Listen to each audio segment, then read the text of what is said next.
Ready? We'll call this regular city council meeting to order on August 16th, 2021 at 7 PM. Please stand for the Pledge of Allegiance. Let's do this and then we'll do it. I pledge allegiance to the flag of the United States of America and to the republic for which it stands, one nation, under God, indivisible, with liberty and justice for all. Since making people sit down. Okay, roll call, please. Mrs. Horn? Present. Mr. Bateman? Present. Mr. Fleshman? Present. Mr. Miller? Present. Mr. Parrott? Present. Mr. Downs? Present. Mrs. Ross? Present. Mr. Hopel? Present. Okay, first item up is Lincoln Police Department Awards presentation. Chief Adams.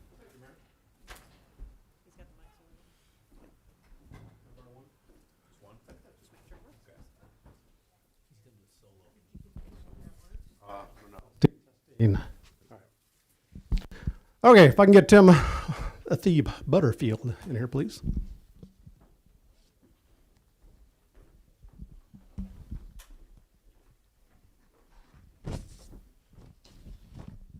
So, one of the things we've been doing for years now is the Officer of the Year award. In the last few years, I've been a little bit behind, and it's my apologies for being behind. But for the 2018 Officer of the Year, I would like to nominate, or actually award, Officer Timothy Butterfield for that award for 2018. Tim is our school resource officer, as most of you know, but he also started the I Love You program here in Logan County, and he's actually done a lot of work at going around the schools and making sure everybody's up to speed, training our first responders. I think he's supposed to be doing some training with the street and alley department too, but getting everybody up to date on this. So again, I believe he's gone above and beyond what our normal officers do for the city, and I'd like to recognize him as the Officer of the Year for 2018. So congratulations. I got a nice little certificate here for you. If you like that, that's all yours. You guys want to come up here? Little better photo op. And then the Officer of the Year, they get a nice ribbon and medal that goes on your uniform, so you can have that on your uniform. So, Thank you. all right. Thank you.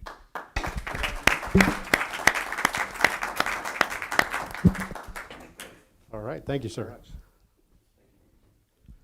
All right, Sergeant Kevin Lynn.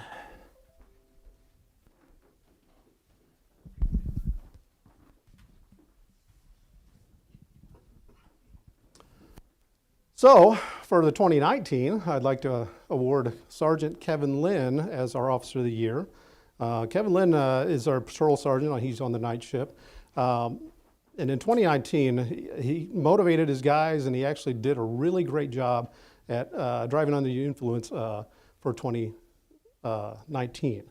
I know he wasn't, but but he led his shift with 18 arrests, but the shift total was 51 DUI arrests in 2019. That's the most we've had in several years. So he did a really great job, and it reflects upon us that, you know, our leaders are leading by example. So he went above and beyond, and I believe he should be recognized for the Officer of the Year for 2019. So congratulations. Thank you.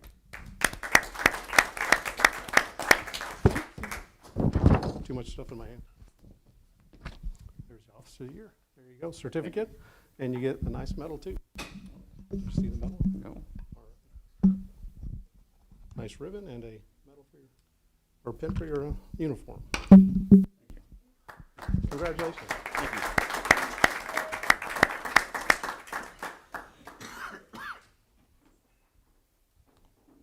Thanks, guys, for coming.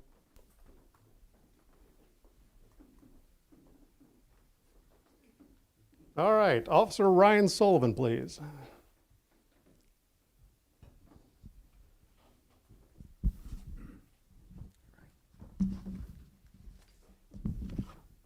Officer Ryan Sullivan. So for 2020, of course, 2020 was a weird year for us since we really didn't get to do much. I mean, we had to stay inside. We had to not do a lot of enforcement. But once I let the leashes go, pun intended, Officer Ryan Sullivan went out and he got several arrests for methamphetamines, crack, heroin. He did a lot of work in 2020 still, seizing over $20,000 worth of currency from a drug transaction. So he went above and beyond in 2020, and I believe he needs to have the Officer of the Year for 2020. Congratulations on him. Thank you.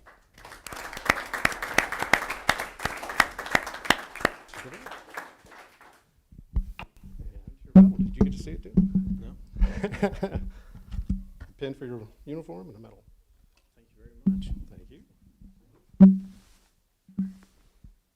going to drop everything there. There you go. Too much to handle. Appreciate it. Thanks, Ryan. All right. Now I need Officer Collins and Officer Carr in here, if I could, at the same time.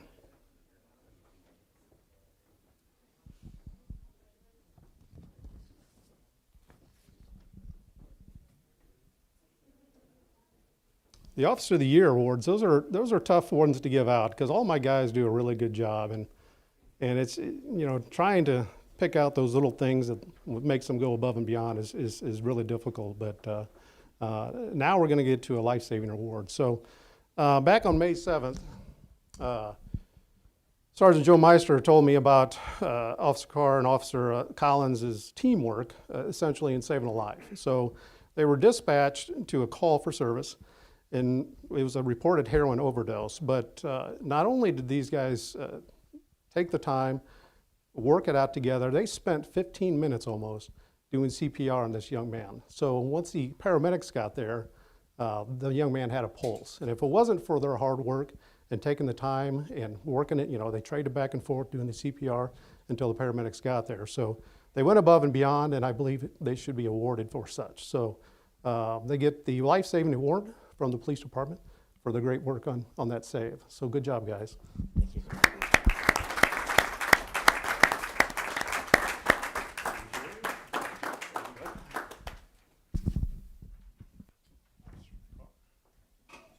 Guys. And you guys also get awards, ribbons with a little medal for your uniform if you'd like to wear it. All right? It's another pin to put on though, so. And to fall off. Exactly. Congratulations, guys. Thank you. Thanks for your hard work.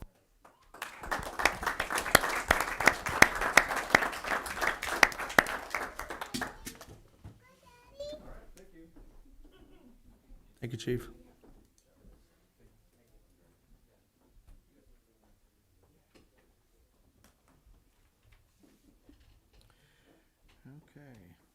Okay. Next up is public participation. Is there anybody that would like to speak? Lance, you're the only one. Okay, nobody for public participation.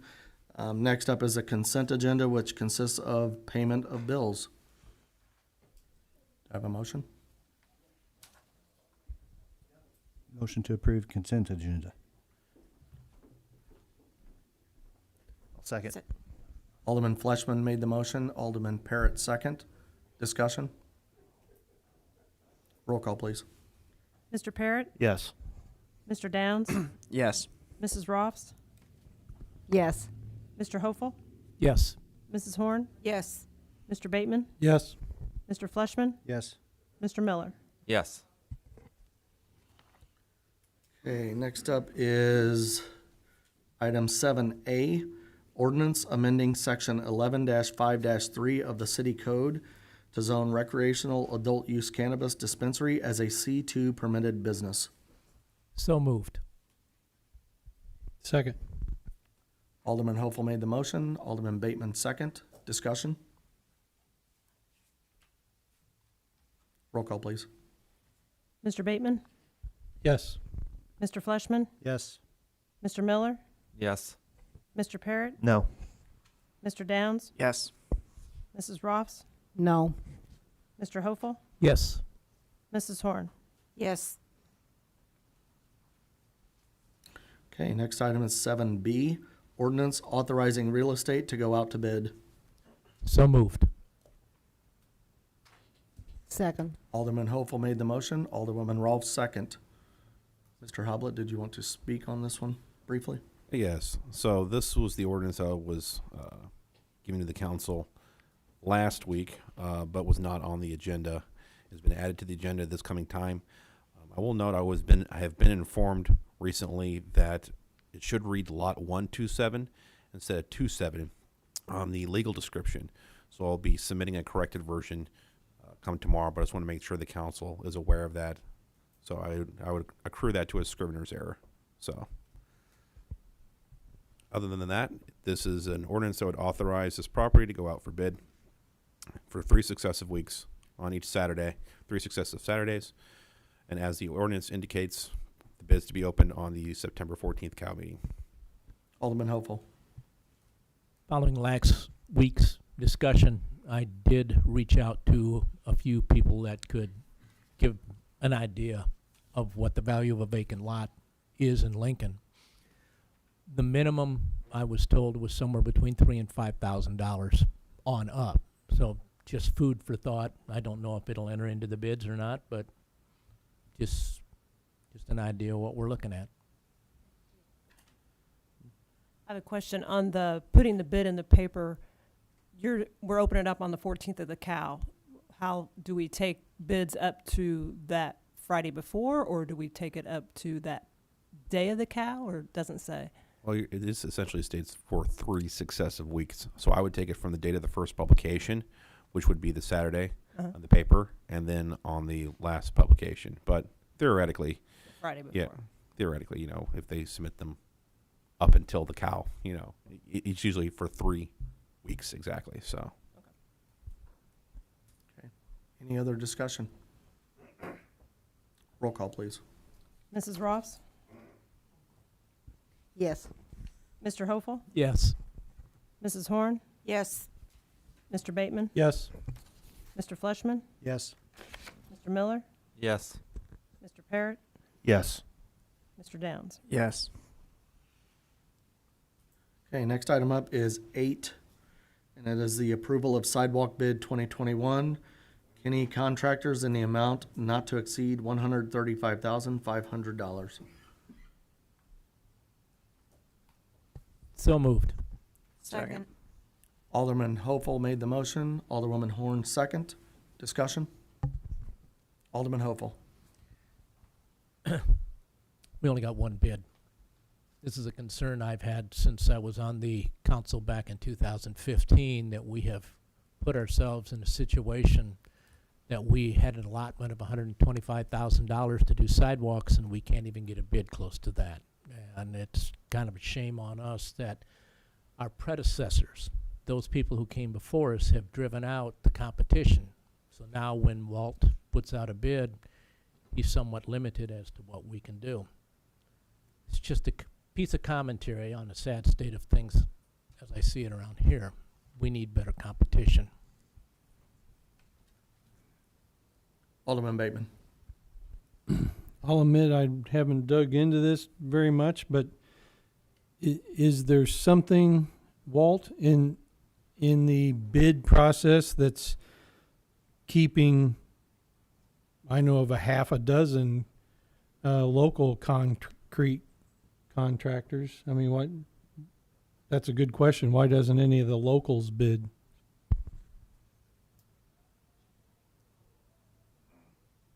I don't know that they're capable as far as what they have to work with, as far as manpower and equipment, and be able to tackle a job this size. It's not a very large project, but still it's pretty significant for somebody that, you know, some of our local people. And then they have to also be cognizant of ADA and things like that, where their expertise may not be quite where it needs to be. This is unusual. I mean, in past bids, we've had at least 3 bids, I think.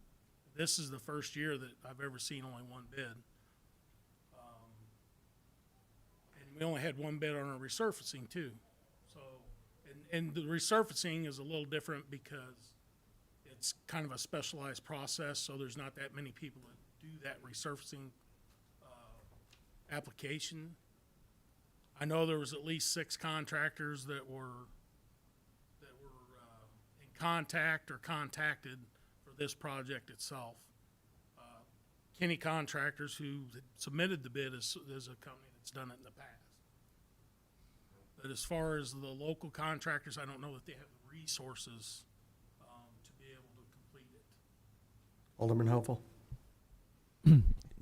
Little late now, but in the future, can we have locals bid this and then have them step aside if they cannot accommodate the ADA, or obviously they won't bid if they're not We can available to definitely do make it? sure that we get it in their hands. I would like to see that, because I know you guys, which I think do great sidewalk work, have done some sizable pieces in the past over by 11th Street a couple years back.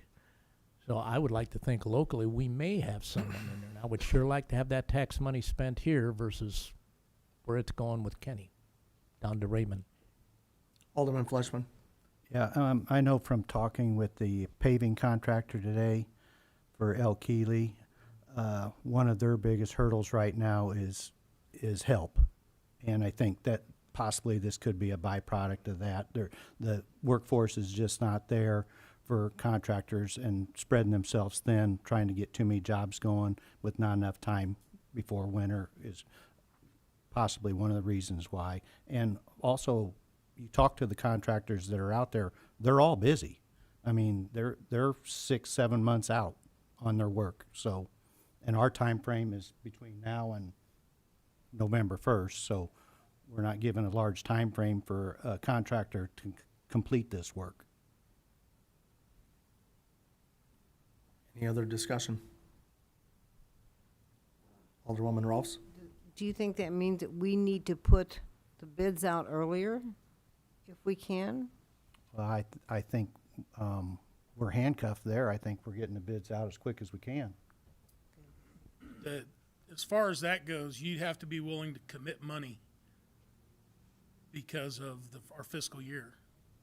So if you're willing to commit money in this year's budget for next year's project, you know, that's something that we can see about doing something with. But with our fiscal year not starting till May 1st, we generally don't know what we're gonna be spending until after we get our budget settled. Okay. Any other discussion? Roll call, please. Mrs. Horn? Yes. Mr. Bateman? Yes. Mr. Fleshman? Yes. Mr. Miller? Yes. Mr. Parrott? Yes. Mr. Downs? Yes. Mrs. Ross? Yes. Mr. Hopeful? Yes. Okay, next up is 9A, City Treasurer's Report for July 2021. Mr. Conzo. Thank you, Mayor. You all have received copies of this report, and I'll go through some of the key points of it briefly. You'll notice there with composite account balance, we're starting to get, or have received, as of the time this report, the period this report is for, which is the end of June, we started to receive property tax proceeds. So that's going to increase the amount, not only in the general fund, but in several of the other funds contained in this report. On the other hand, one thing that's going to diminish that balance is the state of Illinois, their fiscal year ends June 30th, as I think most of you know, and as is usually the case, they run out of money at the end of the fiscal year, so it oftentimes delays the payment of bills, such as the sewer bill, for example, for the two correctional centers. There's some backlog with that. Also, I think some of the loan proceeds for the sewer fund, for the sewer project, there's been a little bit of a delay there, but we've been able to work through that. I will point out, Alderman Hopeful, thank you. There is a typo on this report, and that's what happens when you cut and paste instead of doing it on the typewriter, I guess. Anyway, that first month there should read July, not June, and then the month after that, before that, or below that on the report is June. Looking at some of the attachments, you see the municipal sales tax and the use tax. Part of the reason for the increases there is the state finally changed the formula for computing the state use tax, which is one of the ways in which they tax online purchases. And that's helped to increase that considerably, and I think the things reopening has helped too. You see there, we're down from where we were last month, but we're still up considerably from where we were a year ago. Year to date, last year we were at 1,035,000 plus. This year, as you can see, we're at 1,253,565.38. Previous years we were even lower than that, 1,028,000 in 2019, for example. So I think some of those changes have made a difference there, as well as things reopening and demand for products increasing. Non-home rule sales taxes, I always tell you, tends to follow the same trends as the municipal sales tax. However, there are exceptions to that. Here you see it was down a little from last month, but it's still up considerably over last year. Last year at this point we were at 229,145, so we're doing a lot better there. 2 years ago, or in 2019, we were at 243,366 at this point. So we see some growth there too. State income tax looks, like we're well ahead, and we are. But keep in mind what happened. Last year the tax filing date was in July, so a lot of taxes were paid. If you look at July of 2020, we had taken 196,648. Previous months, previous years prior to that, it was in the 97,000, 91,000, even less. Prior to that, I would expect you're going to see a significant drop in that in July and August. Because of the change in the tax date, filing date, which, when they changed it back, that meant you see better results for April, for May, than you would have otherwise, or even for March than we would have otherwise. I think we're still going to be ahead of where we were last year, but I think you're going to see it drop off considerably because of the going back to the April 15th deadline, whereas last year it was July 15th. Personal property replacement tax. I've talked about this one at length before, and I think I explained why we were seeing an increase in that. We can expect that to level out too. But keep in mind, last year we were down real low, and if you look back several years prior to that, we did much better with it. So I think you're going to see that be pretty close to what we would expect.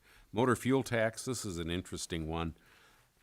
We have that extra distribution now for local roads, but the number of gallons being pumped is less than what it was a year ago. And if you look at that base amount, that 28,536, you see it's up from 2020, which was the year of the pandemic, but we're still not seeing as much gasoline being sold, but with this extra distribution, we're seeing more revenue than we were before. Finally, the video game tax. I told you, those of you who just don't like this revenue stream. We're all upset when we hit 50,000 for the first and only time. Well, I told you it would level out, as gaming revenues tend to do, and it has. It's 38,770 for June. We just received the check for July. It's not on here because it's received in the current month, not during the previous month, and that was just in excess of 37,000. I would point out a couple of other things briefly. Most of these several of these taxes are based on, like the municipal sales tax, non-home rule sales tax, are based on sales of merchandise here in Lincoln and how they're taxed. But others aren't, and one of those that isn't is the state income tax, and another is the motor fuel tax. And the way those are calculated, they're based on the population of the city, not whether the gasoline is sold here or whether the person paying the income tax lives here. So, 2010 census, our population 14,504. Just a couple of days ago, the population figures were released. We're down to 13,288, which is a drop of 1,218 people, and a percentage of 8.38%. Also, worth noting too, the same applied to the county as a whole, went from 30,305 down to 27,957, a drop of 7.6%, or a loss of 2,318 people. Of course, that includes the 1,218 within the city. And so there's another 1,100 elsewhere in the county. What that means, when they take the population of the state and you take the population of the county or the city or townships with these taxes that are distributed in this way, and you get whatever percentage, the city is of the total state population. So the population of the city went down, and the county population of the state didn't do too well either. And I haven't seen the final totals on that, but I know it was one of about 3 states to actually lose population. So 3 or 4.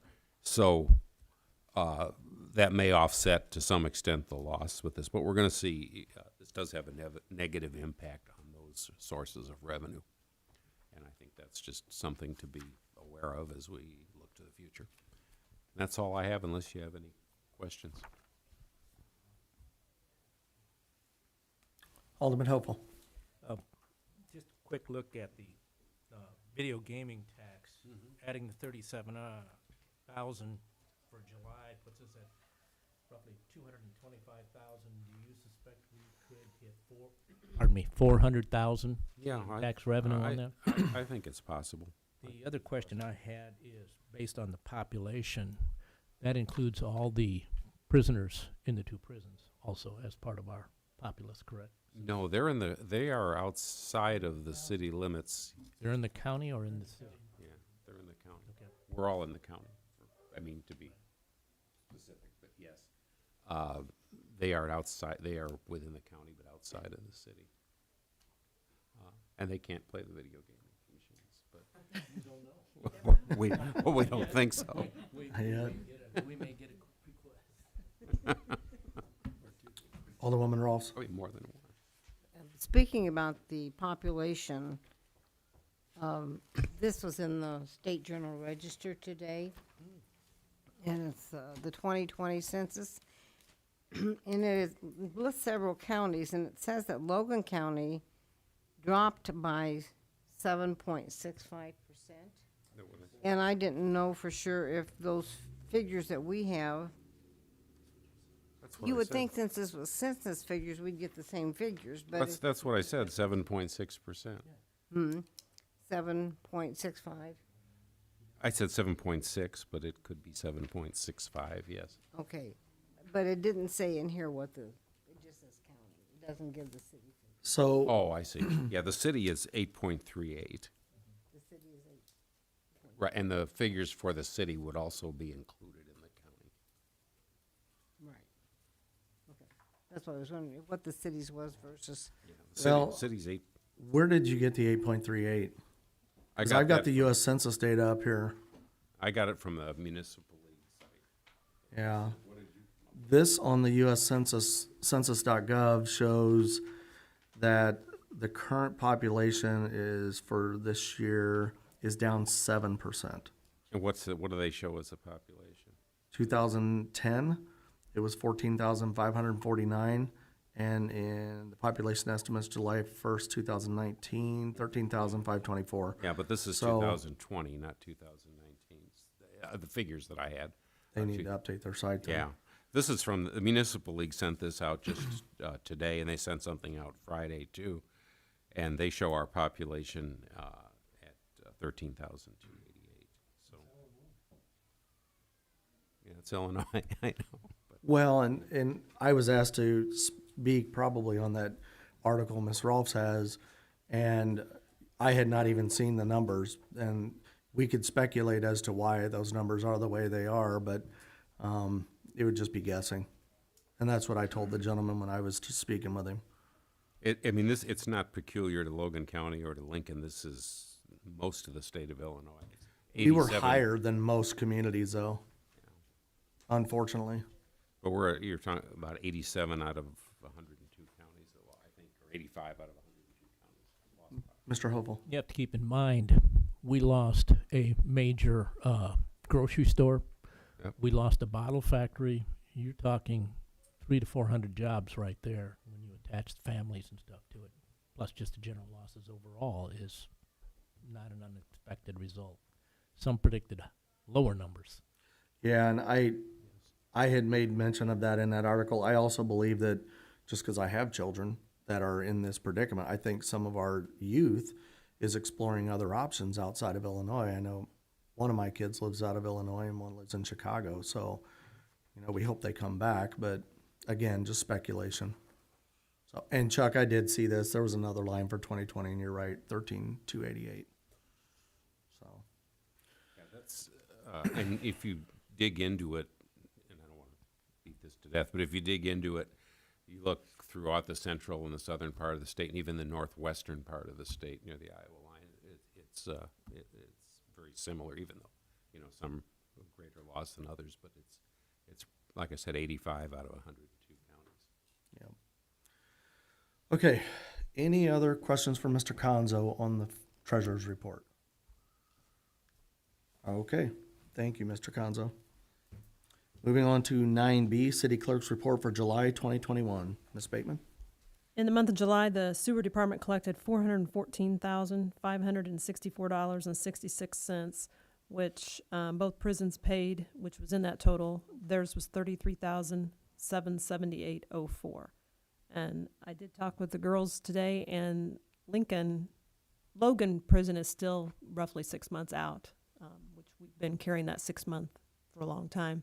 But Lincoln is almost in the 3 month section. So they're doing good, so knock on wood. They're getting it down there a little bit. Okay. Any questions for Ms. Bateman? All right, thank you. Next up is 9C, Department Head Reports for July 2021. All of the department heads are either on file or will be shortly. Moving on to item 10A, approval of pay application number 5 from L. Keeley Construction for Union Street Pump Station construction in an amount not to exceed $343,800. So moved. Second. Alderman Hopeful made the motion. Alderman Bateman second. Discussion? Roll call, please. Mr. Bateman? Yes. Mr. Fleshman? Yes. Mr. Miller? Yes. Mr. Parrott? Yes. Mr. Downs? Yes. Mrs. Ross? Yes. Mr. Hopeful?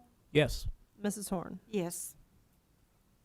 Next up is item 10B, approval of change order number 3 from L. Keeley for laterals and paving finalization for the Union Street Pump Station in an amount not to exceed $3,997,445.32.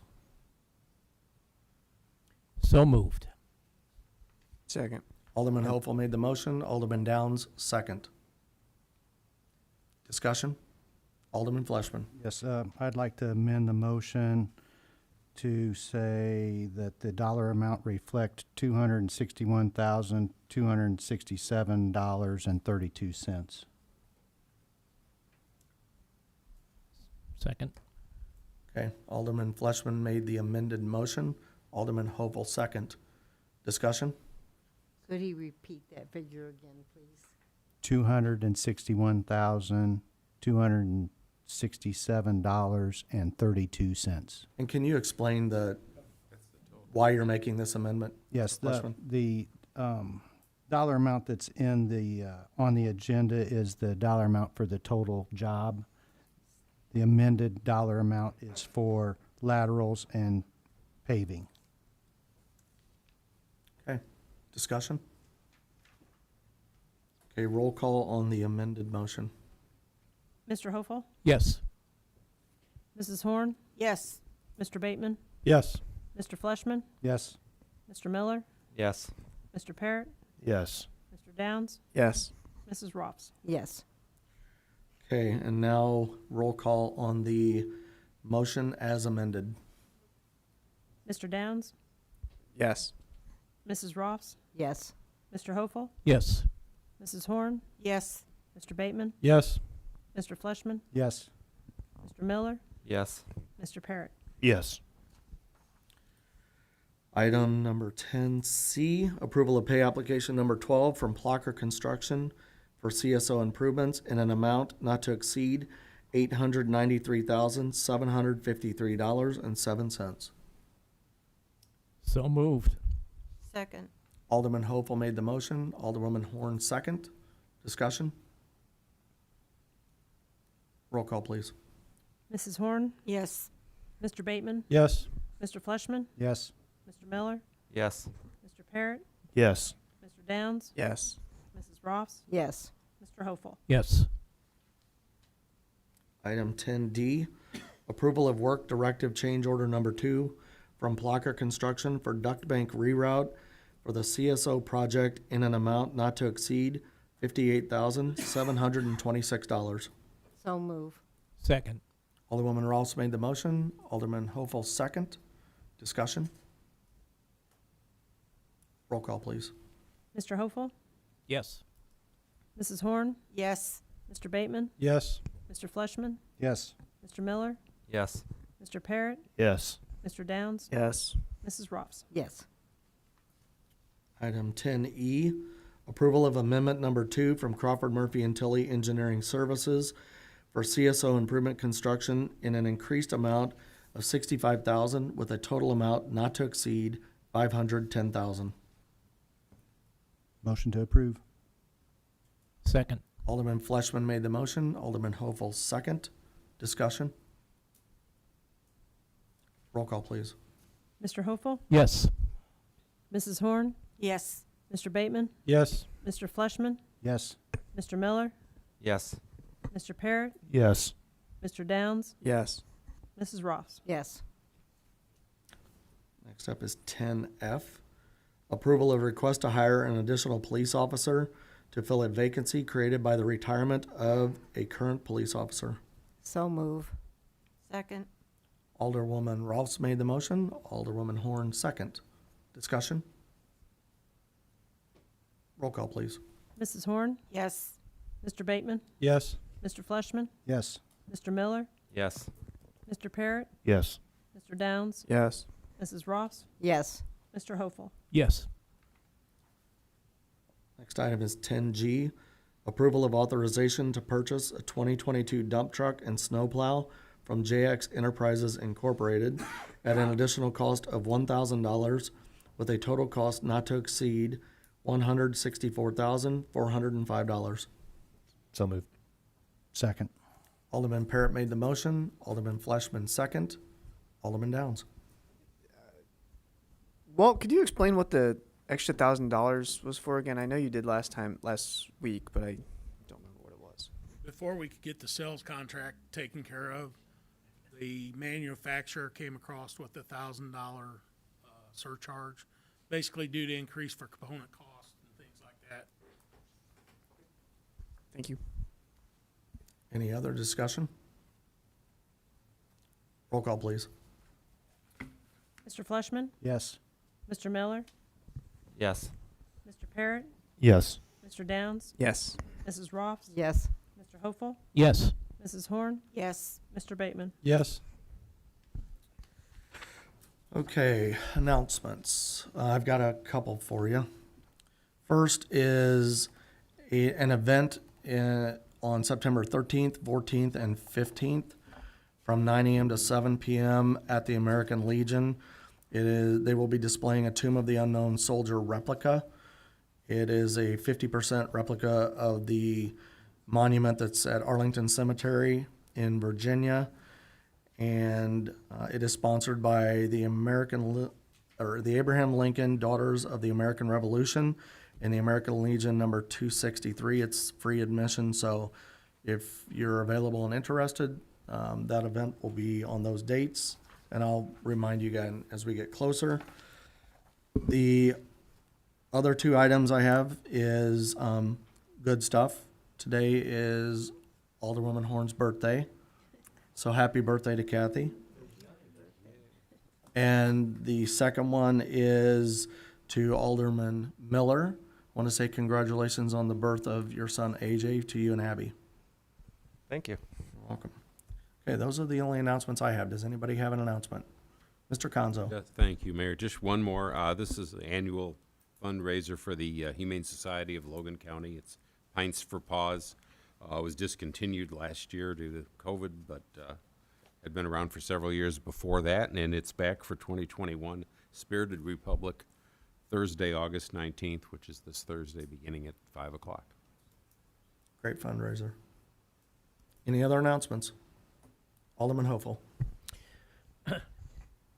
I was privileged this Saturday to go to the junior high ball diamond to do the ribbon cutting. Excuse me.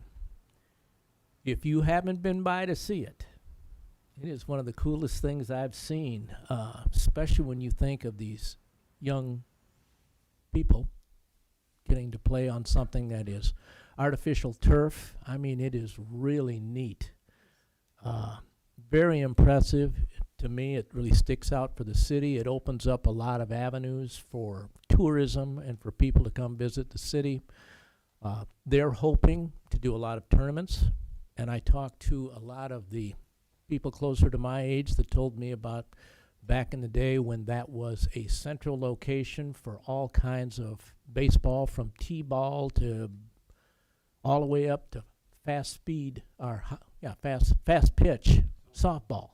And they'd say it started at 5 o'clock at night and go till 10 or so. There'd be 4 or 5 games each night. So it's like good memories, and hopefully this stuff comes back.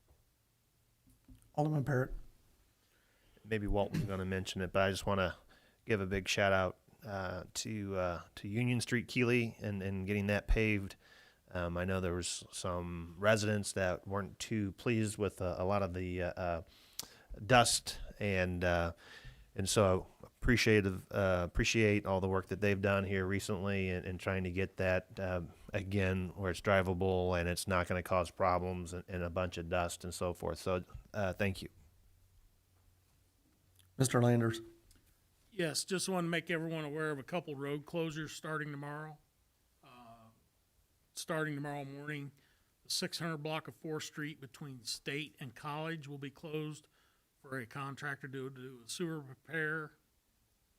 And then on 10th Street, the 500 block between College and State will be closed for Illinois American Water contractor to do a utility patch over a repair that they did. I'm assuming that the 10th Street will be at least 24 hours, and the State or the 4th Street will probably be a few days. But they'll have the street open back up as soon as the repairs are done. Okay, any other announcements? Do I have a motion to adjourn? Motion to, so moved. We need a second. Second. Alderman Hopeful made the motion. Alderwoman Ross second. All in favor? Aye. All opposed? Meeting is adjourned at 7:46 PM. Sorry.